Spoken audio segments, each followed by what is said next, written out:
ફરી વખત ભારતીય જનતા પાર્ટી કોંગ્રેસના નેતૃત્વ, કોંગ્રેસની આઈડિયોલોજી આ બધા ઉપર હરિયાણા પછી ફરી વખત એનું માવજી પટેલ પાછળ ચાલી રહ્યા છે. માવજીભાઈ જે છે હાલાકી વોટ સારા મળી રહ્યા છે, કોઈ અપક્ષ તરીકે કોઈ લડતું હોય ને તો એમને વોટ સારા મળી રહ્યા છે, જેના કારણે ભાજપ જે છે એ બીજા નંબર ઉપર ચાલી રહ્યું છે. અપક્ષને મત મળતા જ ભાજપ કોંગ્રેસનું હવે ટેન્શન વધારી રહ્યું છે. માવજીભાઈ શું કોઈ ખેલ કરવા જઈ રહ્યા છે અહીંયા?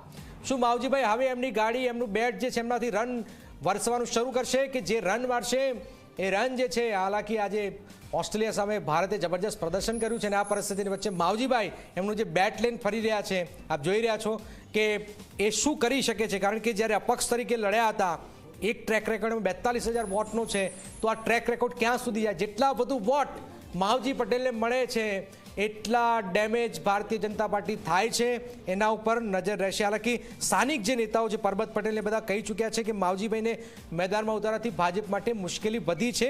એમને સ્પષ્ટ આ મીડિયા સામે આ વાત કરી હતી. પણ આપ જોઈ રહ્યા છો કે વાવમાં માવજી પટેલ પાછળ ચાલી રહ્યા છે. ઓકે.